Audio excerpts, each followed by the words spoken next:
Talking Points. My name is Dr. Stephen E. Gardner, and I'm here to bring you another segment in our series that we're doing on core values for faith and community leaders. And as promised, I told you we were going to talk about and discuss and explain transformational leadership. And transformational leadership is one of those leadership approaches that those who are in leadership positions in the church or in the community, you can adopt this as a style of leadership or learn from this to improve your current leadership practices. So let's really get into this particular topic today on transformational leadership. One of the descriptions of transformational leadership is this. One of the current and most popular approaches to leadership that has been the focus of much research since the 1980s is the transformational leadership approach.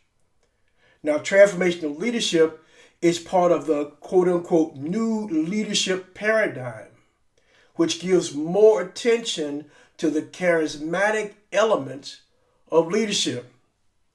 Bass and Riggio, 2006, suggested that transformational leadership's popularity might be due to its emphasis on intrinsic motivation and follower development, which fits the needs of today's work groups who want to be inspired and empowered in times of uncertainty. And I guess we can all say that we are in times of uncertainty. And so you want to have, and you want to look up to someone who's able to inspire you at a time that's so difficult to figure out. And so when Bass and Riggio talked about this, they implied that transformational leadership, its popularity might be because of how it is consistent with those who inspire others when there is no hope or when there is a sense of despair. A definition for transformational leadership is simply this.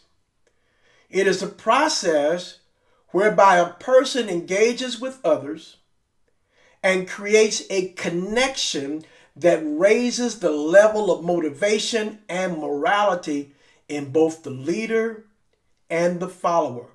So transformationally is a process. And it creates the kind of connection and level of motivation where both the leader and the follower are engaged in this.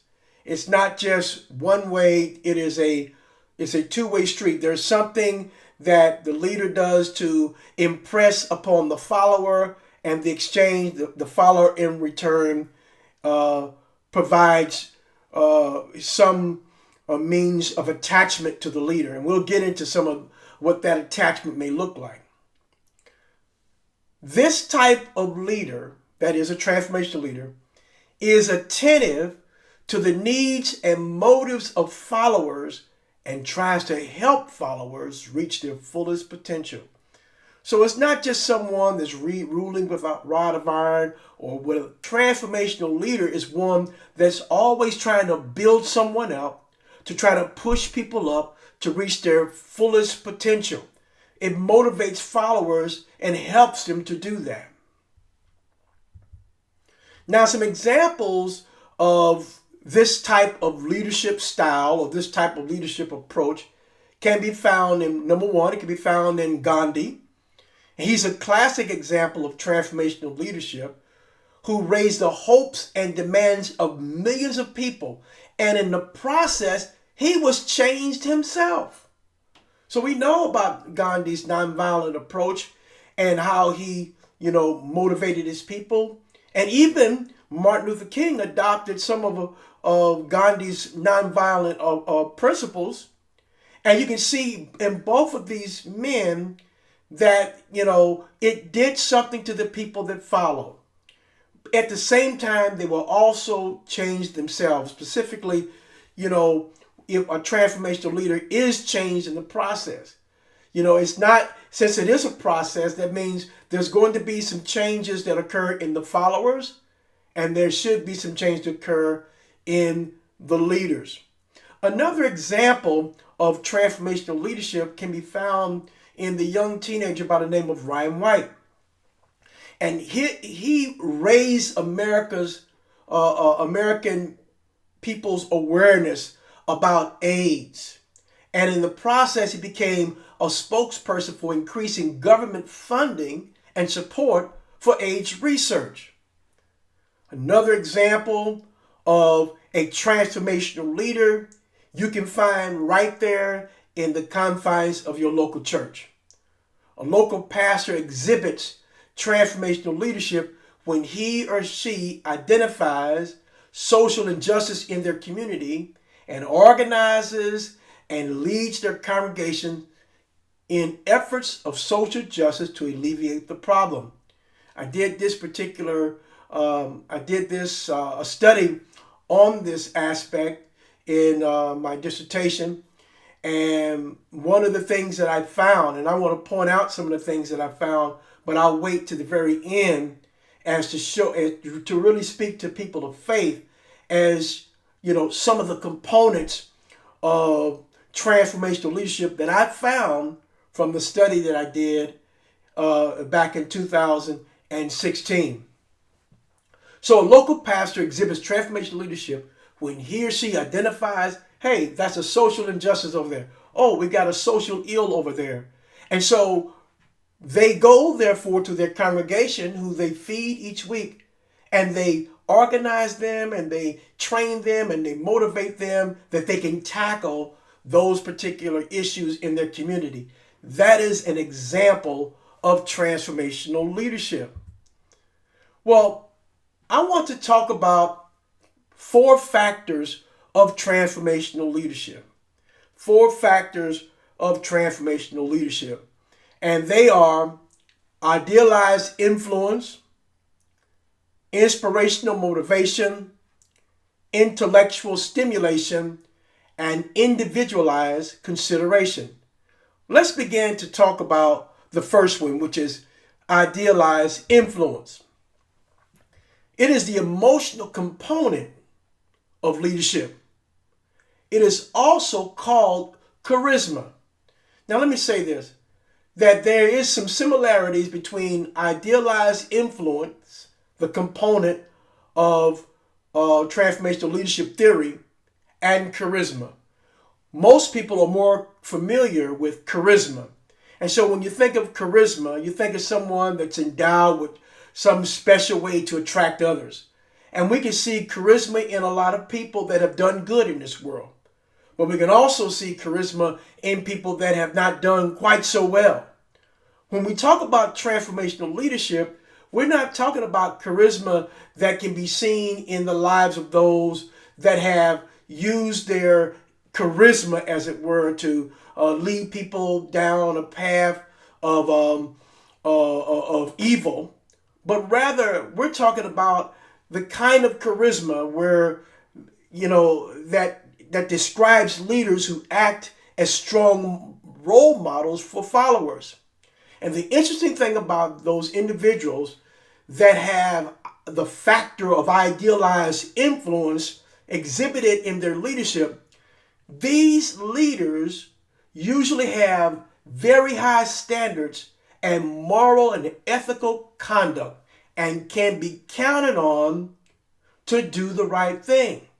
So you can think of a charismatic leader that may not have morals or ethical conduct. That's not the kind of charisma we're looking at.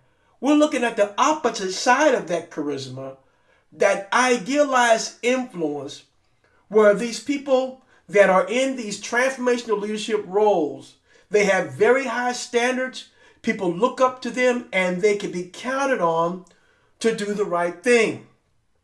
The other thing about idealized influence is that they provide followers with a vision and a sense of mission. The followers feel good about following them. In fact, in many ways, the direction that the transformational leader is guiding the followers or the organization, church, or group kind of already correlates with what they already believe in their heart, with what they already have ascribed to in their own values. And so therefore it becomes very easy to follow a leader that exhibits the kind of things that they already regard as a good values for them. The third thing, or the third factor of the transformational leadership theory, is called inspirational motivation. Now, this factor is descriptive of leaders who communicate high expectation of followers, inspiring them through motivation to become committed to and part of a shared vision in the organization. Now, the thing I want to point out here is that they communicate high expectation of followers. In other words, they have set the bar high enough for the followers to stress themselves to attain it, and they inspire them through methods of motivation, and to inspire them also to become committed to take part in a shared vision of that particular organization. An example of an individual in the corporate world that exhibits inspirational motivation, a factor of transformational leadership, would be a sales manager, one who motivates members of the sales force to excel in their work through encouraging words and pep talks. So here you have that sales manager, and he's standing before the members of his sales force, and he has words of encouragement. They may send out newsletters each week. They may send out the thought for the day. All of these are transformational type activities. And then they may have a time where they have, either weekly or monthly pep talks to try to ramp people up, trying to ramp those members up to excel in their efforts of sales so they can be better at it. And the bar is set high enough, and they're doing everything they can to, again, push their members upward, build them up toward the goal that they themselves envision for the good of the organization. Then let's talk about intellectual stimulation. This includes leadership that stimulates followers to be creative and innovative. Not only that, but to challenge their own beliefs and values as well as those of the leader and the organization. Many times, that in an organization, things can get used to being done the same way. And the same problem may continue to occur over and over again. And what happens, a sense of apathy or people just don't take interest anymore. They just kind of accept that this is the norm. It's always been like this, or they're not really motivated to do anything about changing what is. They may have in the past been one to state that, hey, we need to do something about this, or we got this issue over here. But because nothing has been done, because the right kind of leader is not in place to direct them so that things can get done, people lull into an apathy and really don't care. We've all probably have been on jobs and probably have worked in places, or you may have known of people that have reported where they've been in a situation where they just didn't care. And that's the last thing in a faith or a community public sector, as it were, where you want that kind of poison, festering among the people where they don't really care. And so sometimes in order to reverse that, in order to change the way things have been, in order to, again, reverse the curse, as it were, intellectual stimulation is one of those transformational leadership values that stimulates followers to be creative and innovative. Now, what that means that the leader is going to have to rely upon the followers. In other words, they themselves are going to come up with an idea and brainstorm about a solution. It's not so much as the leader saying, you got to do this, you better do it this way. But it's rather, hey, look, you've identified a problem. Why don't you guys brainstorm and get together and let's really and let's see how we can better what we can do better to change what has been. Now that's powerful in the fact of this, because now when you involve followers in this type of intellectual stimulation, in this type of creative and innovative activities, you inspire what I call the law of buy-in.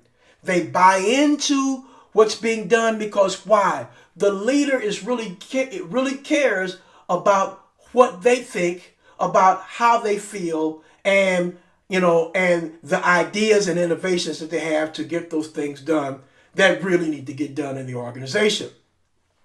Now, this type of leadership supports followers as they try new approaches and develop innovative ways of dealing with organizational issues. I just reiterated that. It encourages intellectual stimulation, encourages followers to think things out on their own and engage in careful problem solving. So again, it's not the leader coming up with the problem to solve the problem. It is the followers coming up with the idea to solve the problem.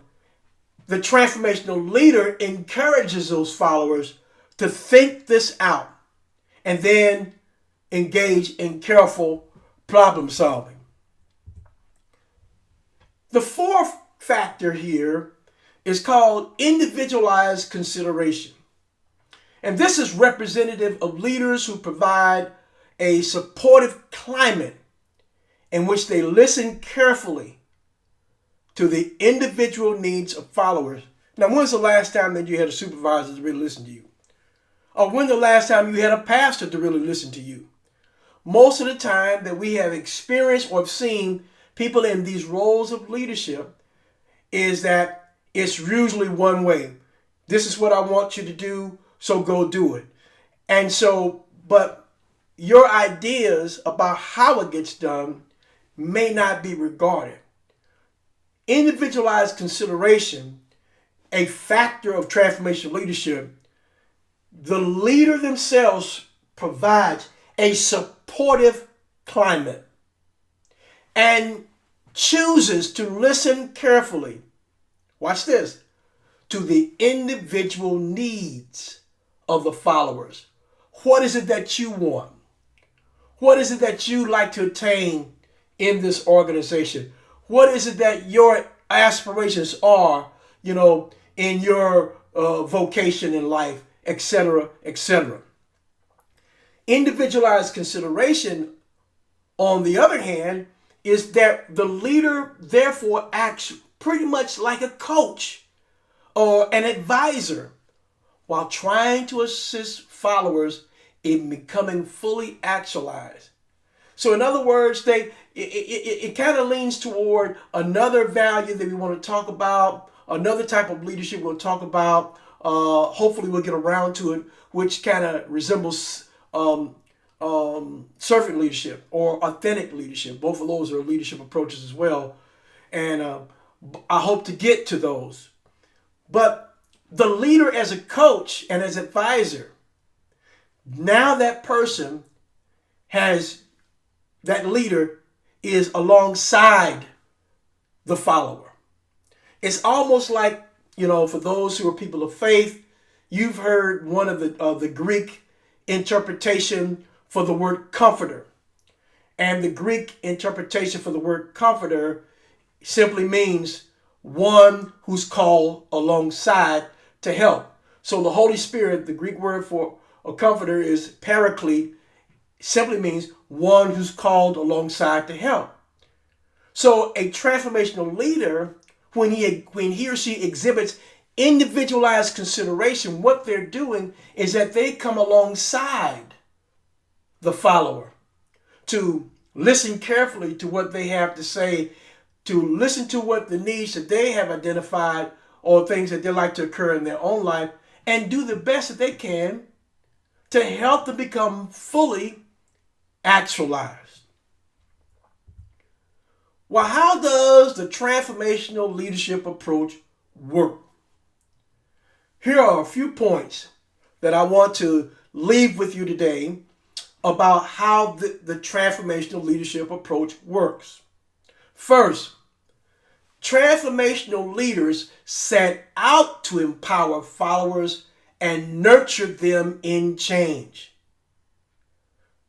They set out to empower followers and nurture them in change.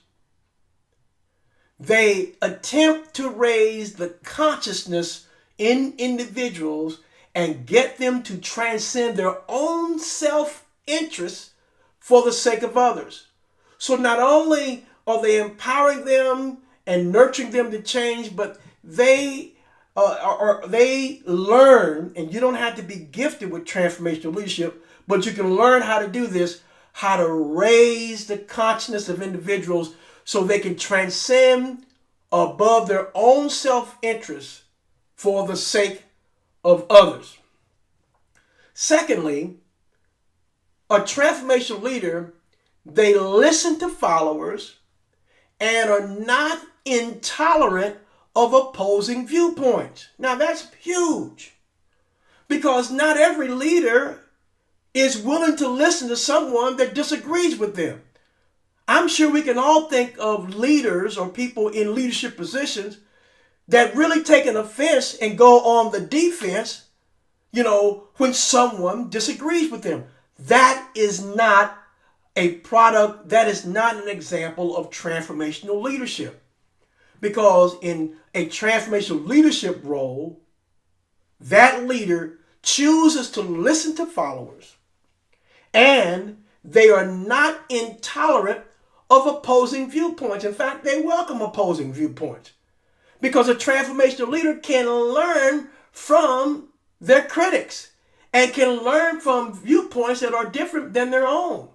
And possibly there's something in that opposing viewpoint that could also help better the direction of that particular organization or program. When you think about transformational leadership in this aspect, it kind of generates a spirit of cooperation, which often is developed between leaders and their followers. They kind of work together. They become a team. So the third thing I want to point out is that followers who want to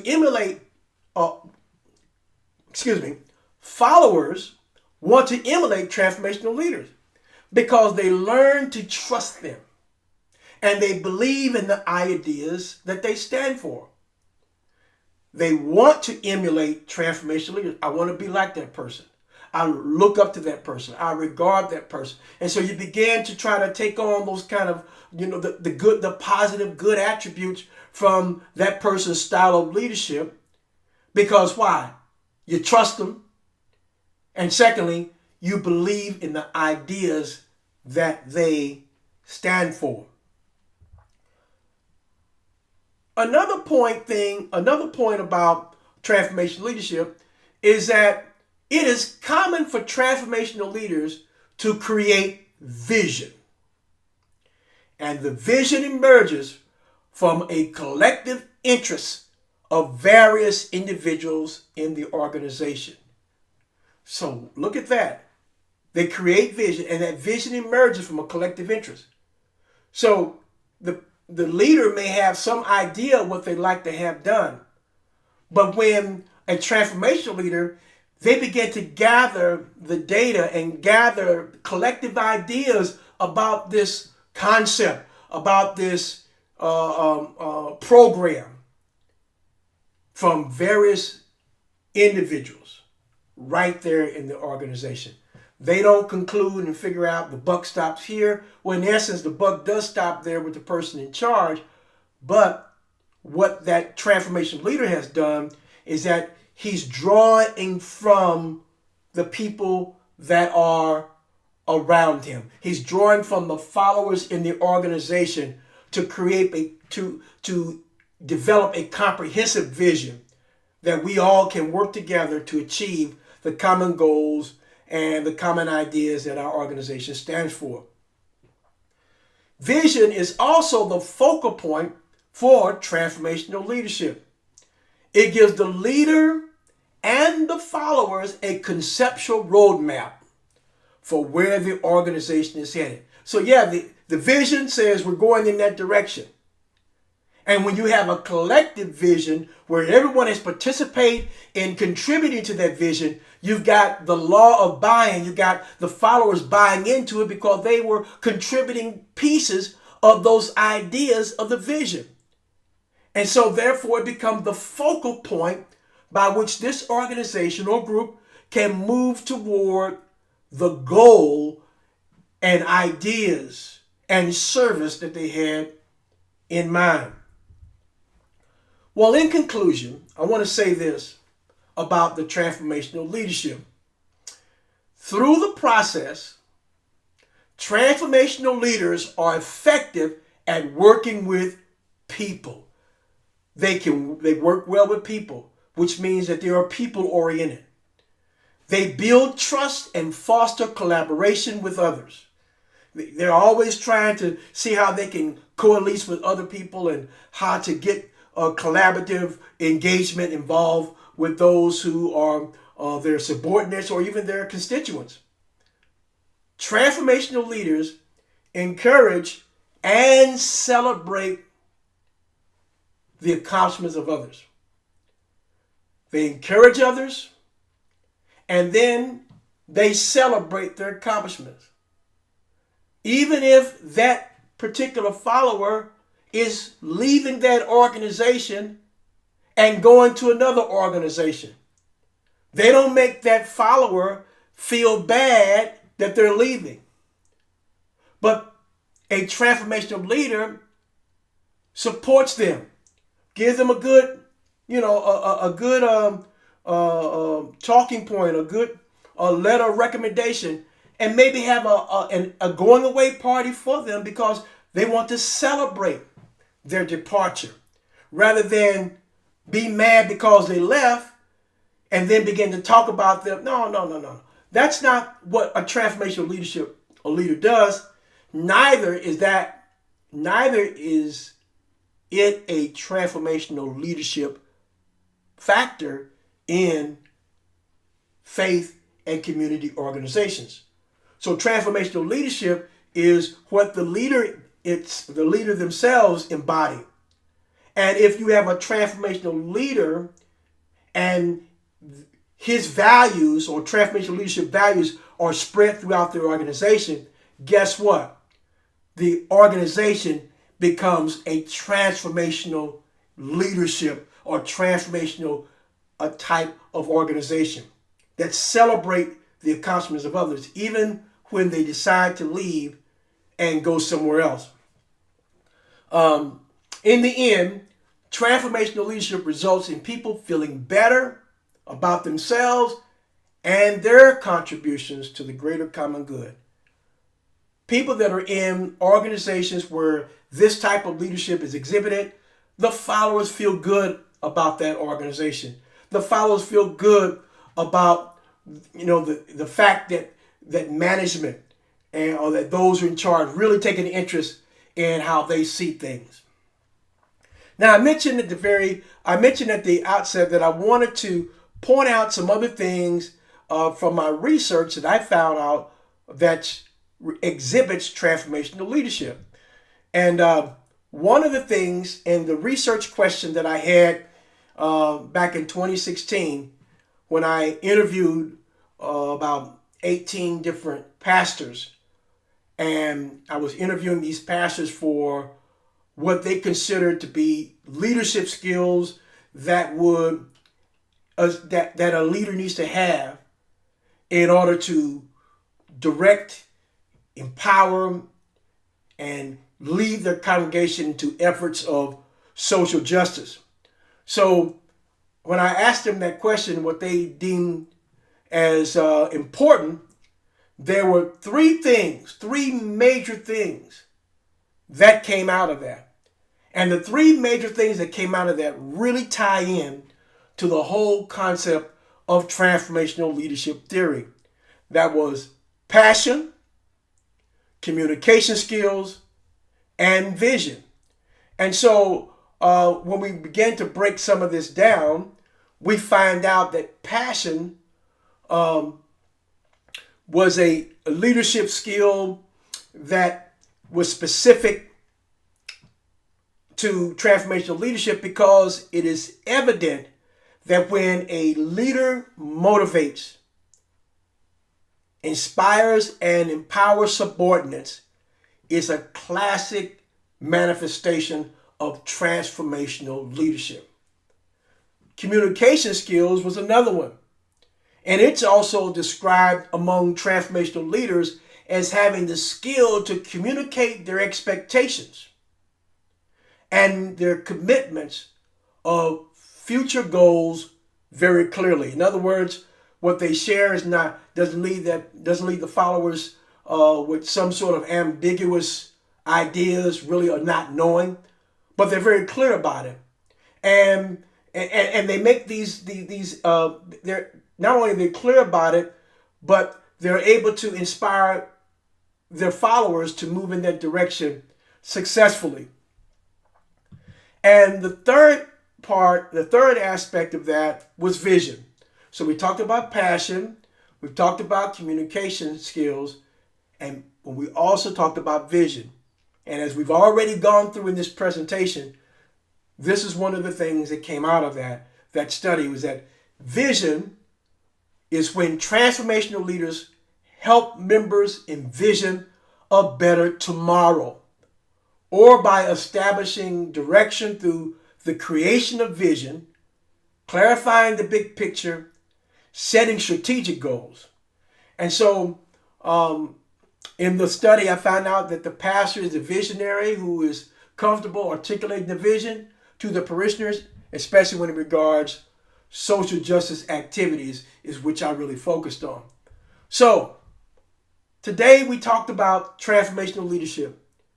We went through a description, we went through a definition, we talked about the 4 components, and we also took some time to see how this particular theory works.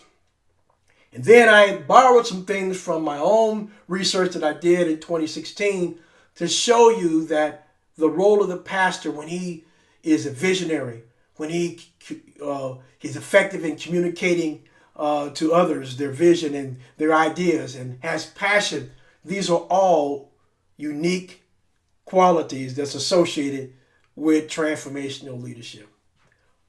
I trust that you've been blessed by this segment today. Come back again next week as we continue on this journey with core values for faith and community leaders. God bless you. We'll see you again real soon.